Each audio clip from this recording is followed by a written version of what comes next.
Thank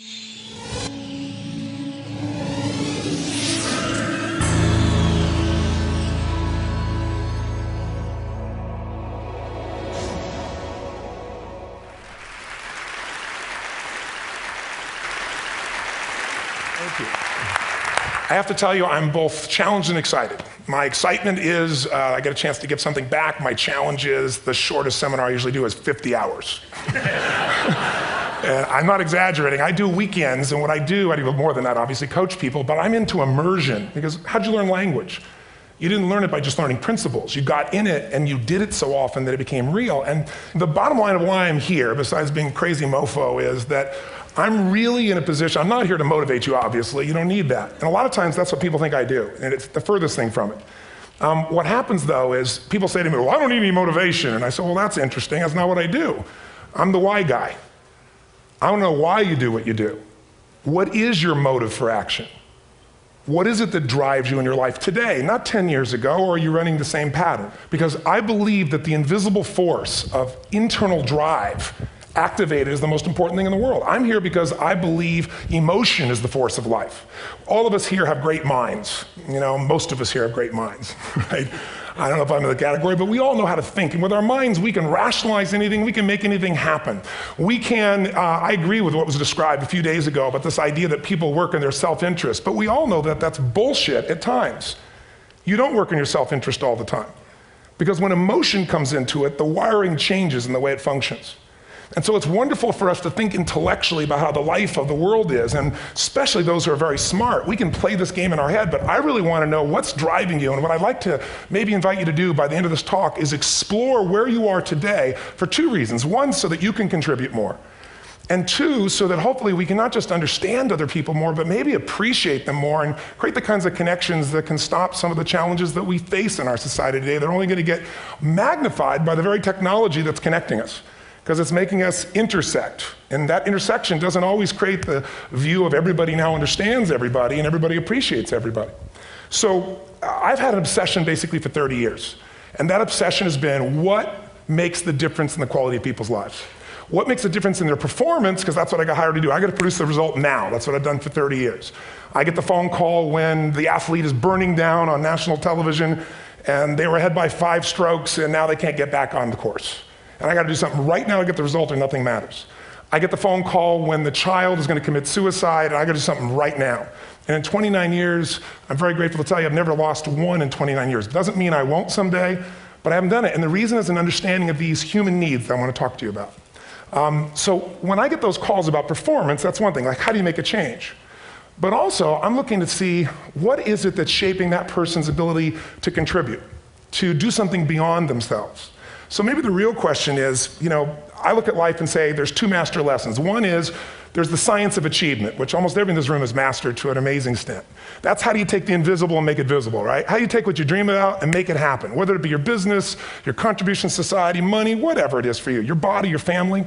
But the other lesson of life that is rarely mastered is the art of fulfillment. Because science is easy, right? We know the rules, you write the code, you follow those, and you get the result. Once you know the game, you just, you up the ante, don't you? But when it comes to fulfillment, that's an art. And the reason is it's about appreciation and it's about contribution. You can only feel so much by yourself. So I've had an interesting laboratory to try to answer the question of the real question, which is what's the difference in somebody's life if you look at somebody like those people that you've given everything to, like all the resources they say they need. You gave them not a $100 computer, you gave them the best computer. You gave them love, you gave them joy, you were there to comfort them. And those people very often, and you know some of them I'm sure, end up the rest of their life with all this love, education, money, and background, spending their life going in and out of rehab. And then you meet people that have been through ultimate pain, psychologically, sexually, spiritually, emotionally abused, and not always, but often they become some of the people that contribute the most to society. So the question we got to ask ourselves really is, what is it? What is it that shapes us? And we live in a therapy culture. Most of us don't do that, but the culture is a therapy culture. And what I mean by that is the mindset that we are our past. And everybody in this room, you wouldn't be in this room if you bought that theory, but most of society thinks biography is destiny. The past equals the future. And of course it does if you live there. But what people in this room know, and what we have to remind ourselves though, because you can know something intellectually, you can know what to do and then not use it, not apply it. So really what we got to remind ourselves is decision is the ultimate power. That's what it really is. Now, when you ask people, have you failed to achieve something? How many have ever failed to achieve something significant in your life? Say aye. Thanks for the interaction on a high level there. But if you ask people, why didn't you achieve something? Somebody who's working for you, or a partner, or even yourself, and you failed to achieve a goal, what's the reason people say they failed to achieve? What do they tell you? Didn't know enough, didn't have the knowledge, didn't have the money, didn't have the time, didn't have the technology, I didn't have the right manager. Supreme Court. Didn't have the Supreme Court.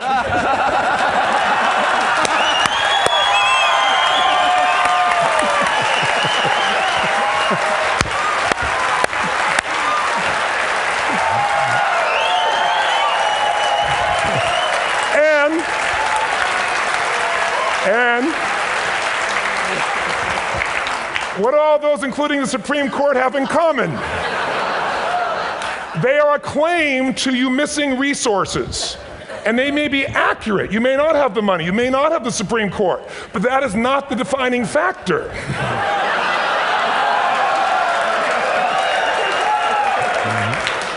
And you correct me if I'm wrong. The defining factor is never resources, it's resourcefulness. And what I mean specifically, rather than just some phrase, is if you have emotion, human emotion, something that I experienced from you day before yesterday at a level that is as profound as I've ever experienced, and if you'd communicated with that emotion, I believe you would have beat his ass and won.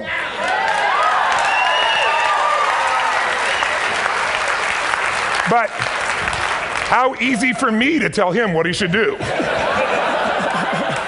Idiot, Robbins. But I know when we watched a debate at that time, there were emotions that blocked people's ability to get this man's intellect and capacity and the way they came across to some people in that day. Because I know people that wanted to vote in your direction and didn't, and I was upset. But there was emotion that was there. How many know what I'm talking about here? Say aye. So emotion is it, and if we get the right emotion, we can get ourselves to do anything. We can get through it. If you're creative enough, playful enough, fun enough, can you get through to anybody, yes or no? Yes. If you don't have the money, but you're creative and determined enough, you find the way. So this is the ultimate resource, but this is not the story that people tell us, right? The story people tell us is a bunch of different stories. They tell us we don't have the resources, but ultimately, if you take a look here, flip it up if you would. They say, what are all the reasons they have in common? We've said that. Next one, please. He's broken my pattern, that son of a bitch. But I appreciated the energy, I'll tell you that. What determines your resources? We've said decisions shape destiny, which is my focus here. If decisions shape destiny, what determines it is 3 decisions. What are you going to focus on? Right now, you have to decide what you're going to focus on. In this second, consciously or unconsciously, the minute you decide to focus on something, you've got to give it a meaning. And whatever that meaning is produces emotion. Is this the end or the beginning? Is God punishing me or rewarding me, or is this the roll of the dice? And emotion then creates what we're going to do, or the action. So think about your own life, the decisions that have shaped your destiny. And that sounds really heavy, but in the last 5 or 10 years, 15 years, haven't there been some decisions you've made that if you made a different decision, your life would be completely different? How many can think of one, honestly? Better or worse? Say aye. So the bottom line is maybe it was where to go to work and you met the love of your life there. Maybe it was a career decision. I know the Google geniuses I saw here. I understand that their decision was to sell their technology at first. What if they made that decision versus to build their own culture? How would the world be different? How would their lives be different? Their impact. The history of our world is these decisions. When a woman stands up and says, no, I won't go to the back of the bus, she didn't just affect her life. That decision shaped our culture. Or someone standing in front of a tank. Or being in a position like Lance Armstrong and someone says to you, you got testicular cancer. That's pretty tough for any male, especially if you ride a bike. Right? You got it in your brain, you got it in your lungs. But what was his decision of what to focus on? Different than most people. What did it mean? It wasn't the end, it was the beginning. What am I going to do? He goes off and wins 7 championships he never won once before the cancer because he got emotional fitness, psychological strength. That's the difference in human beings that I've seen of the 3 million I've been around. Because that's what my lab. I've had 3 million people from 80 different countries that I've had a chance to interact with over the last 29 years. And after a while, patterns become obvious. You see that South America and Africa may be connected in a certain way, right? Other people say, oh, that sounds ridiculous. It's simple. So what shaped Lance, what shapes you? 2 invisible forces, very quickly. 1, state. We all have had times. Have you had a time you did something and after you did it, you thought to yourself, I can't believe I said that. I can't believe I did that. That was so stupid. Who's been there? Say aye. Have you ever done something after you do it, you go, that was me. right? It wasn't your ability, it was your state. Your model of the world is what shapes you long term. Your model of the world is the filter. That's what's shaping us. That's what makes people make decisions. We want to influence somebody, we gotta know what already influences them. And it's made up of 3 parts, I believe. First, what's your target? What are you after? Which I believe it's not your desires. You can get your desires to goals. How many of you got a goal, desire, and thought, is this all there is? How many been there? Say aye. So it's needs we have. I believe there are 6 human needs. Second, once you know what the target that's driving you is and you uncover it for the truth, you don't form it, you uncover it. Then you find out what's your map. What's the belief systems that are telling you how to get those needs? Some people think the way to get those needs is destroy the world. Some people is to build something, create something, love someone. And then there's the fuel you pick. So very quickly, 6 needs, let me tell you what they are. First one, certainty. Now these are not goals or desires, these are universal. Everyone needs certainty that they can avoid pain, at least be comfortable. Now how do you get it? Control everybody, develop a skill, give up, smoke a cigarette. And if you got totally certain, ironically, even though we all need that, like if you're not certain about your health or your children or money, you don't think about much more. You're not sure the ceiling's gonna hold up, you're gonna listen to any speaker.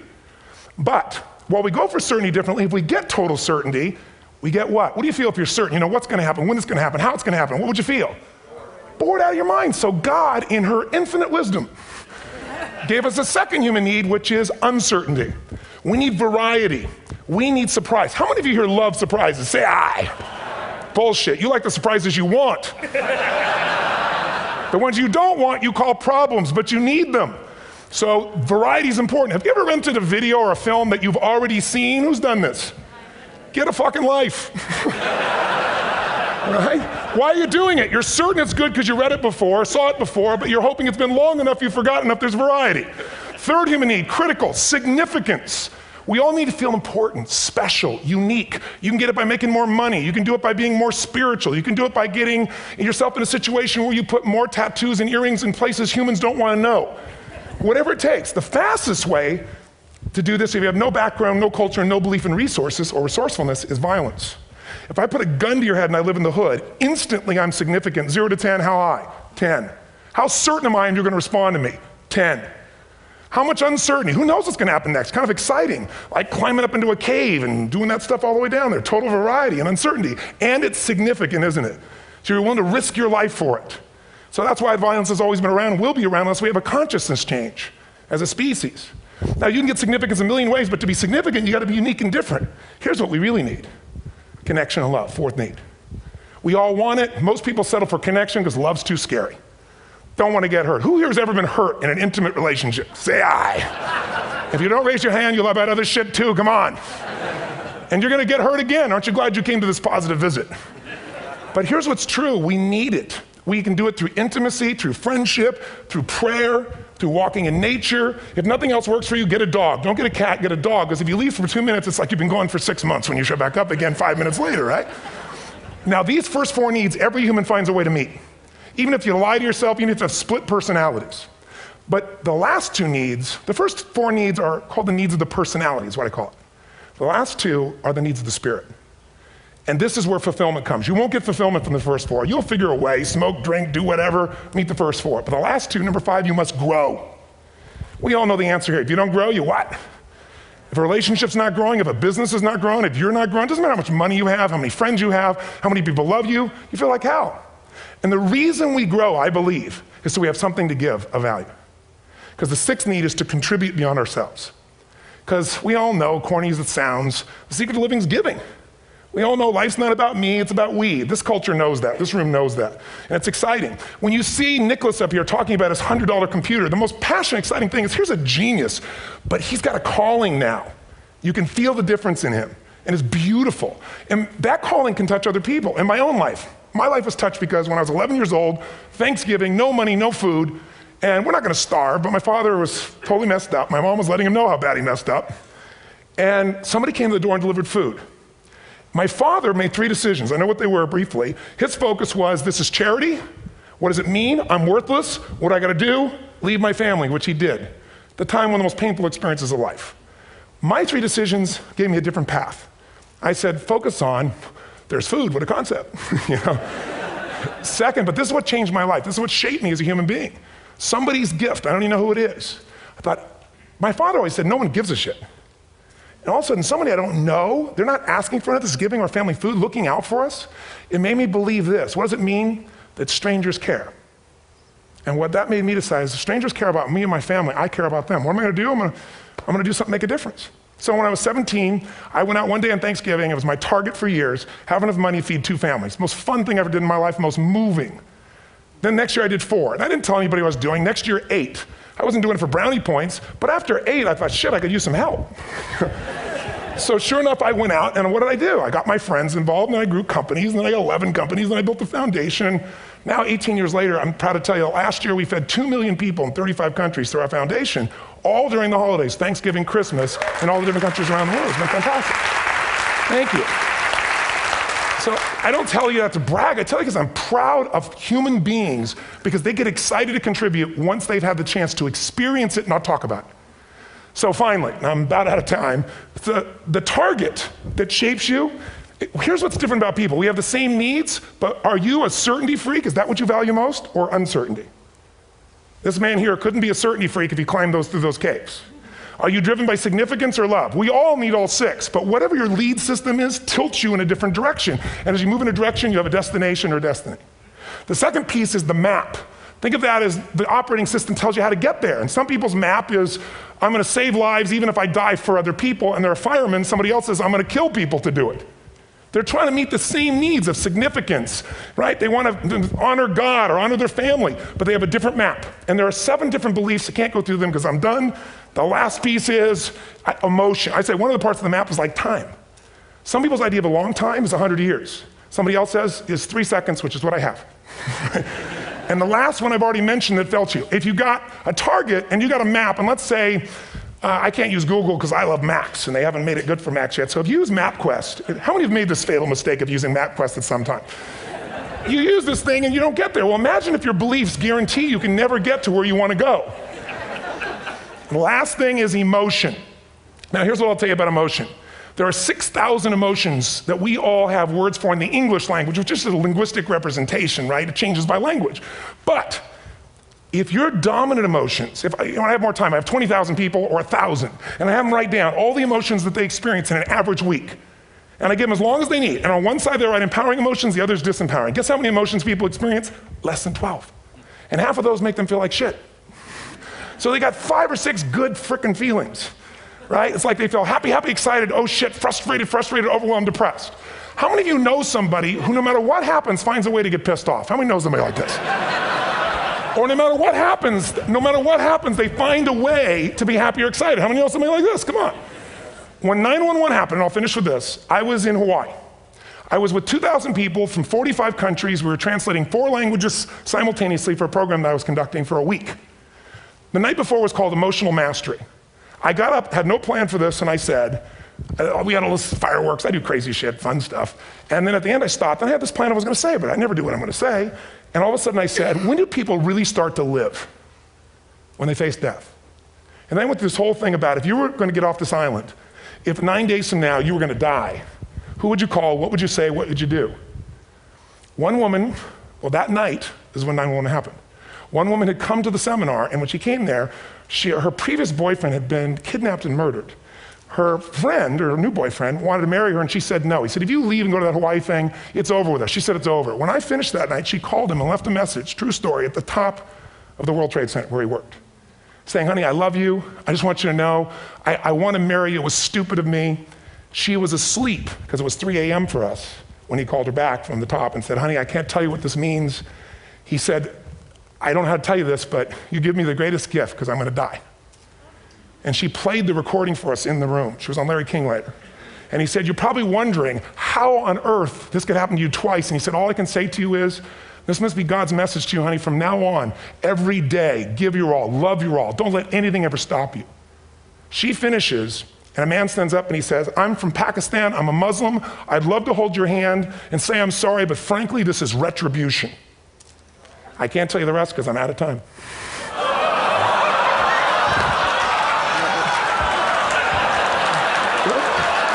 Are you sure? Finish the story. 10 seconds. 10 seconds. No, I want to be respectful. 10 seconds. All I can tell you is I brought this man on stage with a man from New York who worked in the World Trade Center, because I had about 200 New Yorkers there. More than 50 lost their entire companies, their friends, marking off their Palm Pilots. One financial trader, this woman made of steel, bawling. 30 friends crossing off that all died. And what I did to people said, what are we going to focus on? What does this mean, and what are we going to do? And I took the group and got people to focus on, if you didn't lose somebody today, your focus is going to be how to serve somebody else. There are people, there was one who got up and she was so angry and screaming and yelling. She wasn't from New York, she's not an American, she doesn't know anybody here. I said, you always get angry. She said, yes. Guilty people got guilty, sad people got sad. And I took these two men and did what I call an indirect negotiation. Jewish man with family in the occupied territory, some New York who would have died if he was at work that day, and this man who wanted to be a terrorist, and made it very clear. And the integration that happened is on a film, which I'll be happy to send you, so you can really see what actually happened instead of my verbalization of it. But the two of them not only came together and changed their beliefs and models of the world, but they've worked together to bring, for almost 4 years now, to various mosques and synagogues, the idea of how to create peace. And he wrote a book, which is called My Jihad, My Way of Peace. So transformation can happen. So my invitation to you is this. Explore your web, the web in here. The needs, the beliefs, the emotions that are controlling you, for two reasons. So there's more of you to give. Achieve too, we all want to do it, but I mean give, because that's what's going to fill you up. And secondly, so you can appreciate, not just understand, that's intellectual, that's mind, but appreciate what's driving other people. It's the only way our world's going to change. God bless you, thank you, I hope this will serve. Robbins.